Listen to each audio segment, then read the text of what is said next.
السلام عليكم ورحمة الله تعالى وبركاته متابعي الأعزاء، مرحبا بكم معكم سمية من قناة مطبخ البيت. سمية كوتشينة كازالينغان. نتمنى تكونوا في أحسن الأحوال وأحسن الظروف. مرحبا بكم معايا. بالنسبة للوصفة ديال اليوم كما كتشوفوا عبارة عن البانكيك. غنقدم معكم جوج ديال لي بانكيك. غنقدم معكم بانكيك صحي ذو قيمة يعني غذائية يعني جيدة أو لا بأس بها. يقدروا يستعملوه الناس العاديين كما يقدروا يستعملوه الناس اللي كيتابعوا هكا حميات او لا ريجيم. المهم كيبقى واحد الطبق متكامل صحي غني ومشبع، يعني الا كليتيه كوني اكيده ان ما غاديش يجيك الجوع دغيا. وغادي نقدم معكم البانكيك العادي يعني يعني الدقيق الابيض. الا كنتو مهتمين بالوصفه دوزوا معايا بتشوفوا المقادير وطريقه التحضير. ما تنساوش ابوني ولايك وبطبيعه الحال تعليق محفز كيف ما ديما. وشكرا شكرا شكرا لجميع الاخوات اللي متبعيني واللي كيخليو تعاليق زوينه والبصمه ديالهم. وشكرا لكم. ندوزو باش نشوفوا المقادير وطريقه التحضير.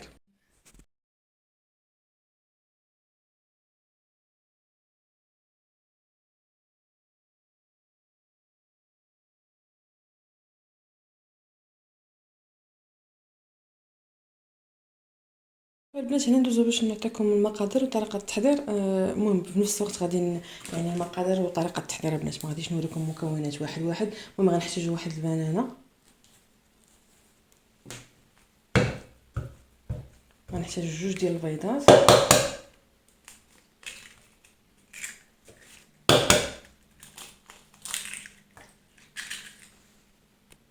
صافي غندير ساشي ديال الفاني،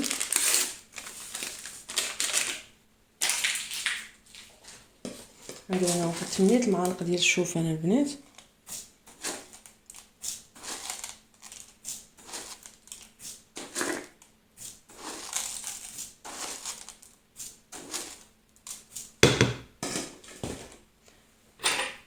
ندير واحد شويه ديال القرفه. غنخلي لكم البنات المكونات صندوق الوصف هكا باش ما تلفوش. كما عارفين الفوائد ديال القرفه فهي كتهبط لنا السكر، يعني نسبه السكر في الدم. الفوائد ديالها راه معروفه. غناخذوا هنا معلقه ديال العسل صغيره،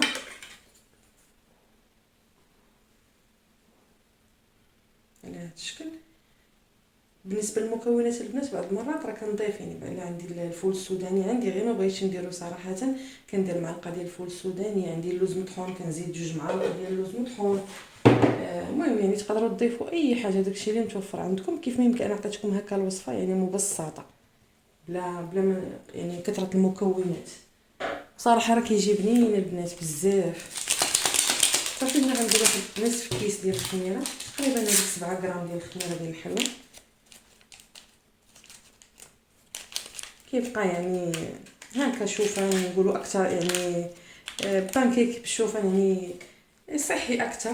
حتى المكونات اللي فيه كما كتشوفوا البنات راه فيه يعني البيض بروتين، فيه البنان، الشوفان، نسبه ديال الكربوهيدرات، القرفه. يعني مكونات راه يعني كنقولوا صحيه اكثر. صافي بالنسبه للحليب البنات يعني كندير عيني ميزاني، الا خص كنضيف، الا جاني يعني الخليط ديالي جاني بزاف كنضيف شويه ديال الشوفان. صافي غنضيف واحد القبيصه ديال الملحه وغادي نطحن هاد المكونات مزيان بالغا ميكسور ولا طحنوا بالمولينيكس ولا بالطايب. المهم نطحنوا ونطلقاو. صافي كما كتشوفوا هنا الخليط من بعد ما طحنته كيجي على هاد الشكل. خليوه يرتاح شويه البنات، انا غنخليه يرتاح واحد شويه عاد باش غادي نطيبو. صافي هنا من بعد ما درت المقله سخنات غندهنها بشويه ديال الزبده على هاد الشكل، وكنمسح البنات ما نخليش هذاك، خليش الزبده هكا كثيره. صافي غادي نبدا نطيب عادي.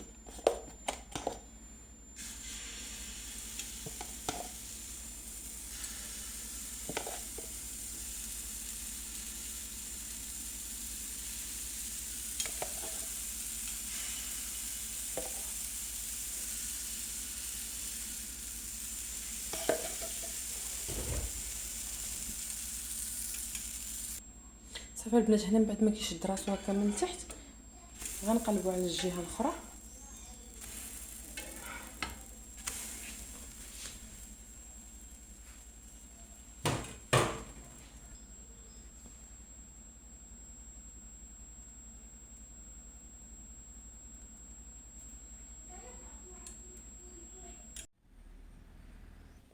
صافي البنات، هنا من بعد ما كيطيب البانكيك ديالي اللي قدمت معكم بالشوفان كيجي على هذا الشكل.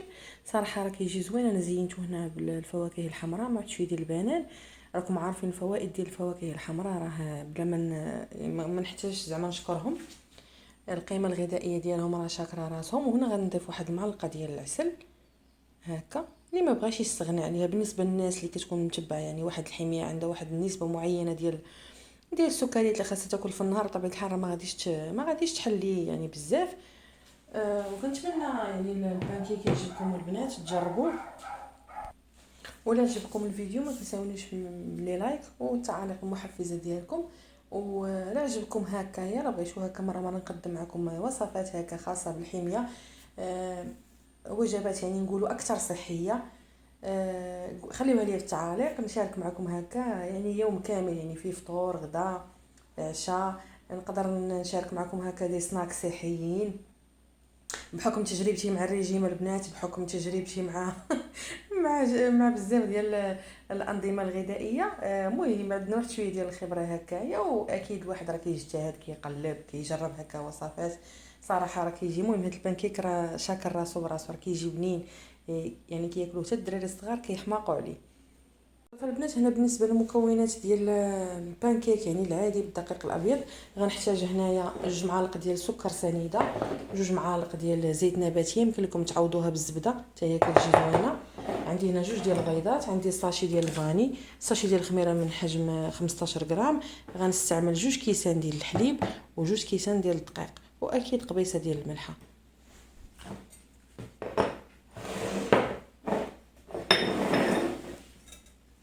ندير السكر هو الاول يعني.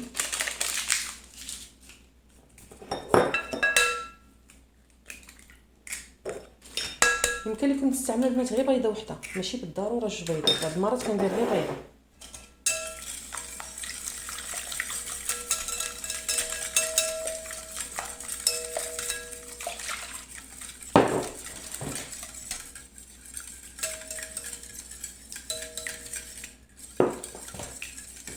الكاس الثاني ديال الحليب،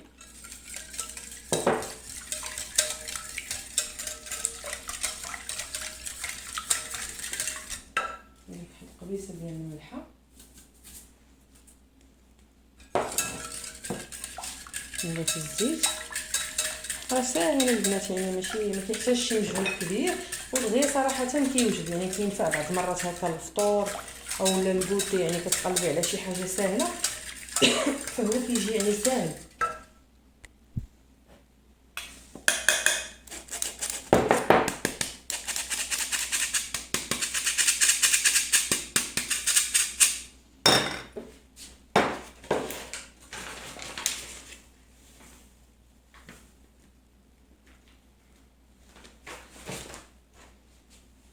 الكاس الثاني ديال الدقيق،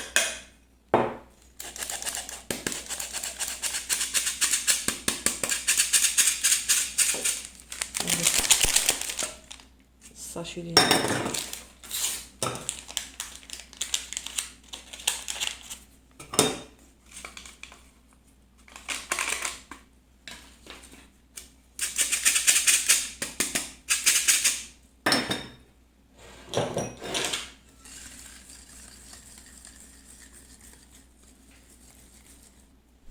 هنا البنات كيبان ليا باقي شويه سائل، غنضيف شويه ديال الدقيق.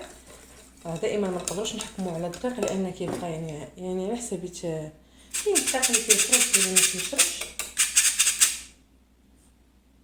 ها هو هنا نص كاس ديال الدقيق.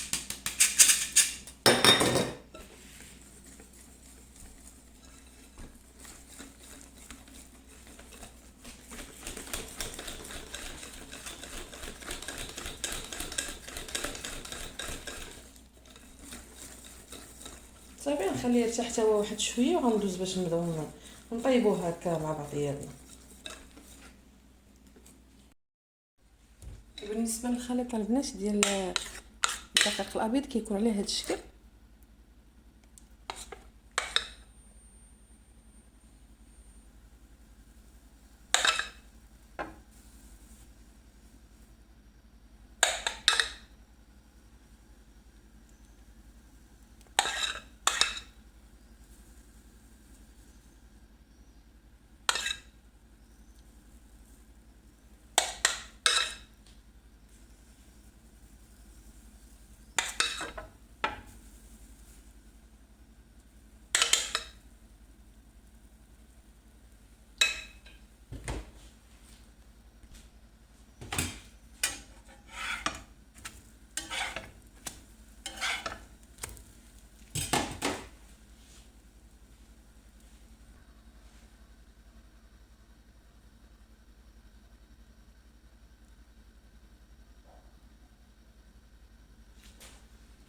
فالبنات هنا من بعد ما كملت الطياب ديال البانكيك اللي قدمت معكم بالدقيق الابيض، هنا ما زينتوش البنات لان كل واحد كيفاش كيبغي، شي كيبغي بالشكلاط، شي كيبغي بالعسل، شي بالبنان، شي بالفريز، كل واحد باش كيبغي. داكشي علاش ما زينتوش، خليته غير بحال هكا.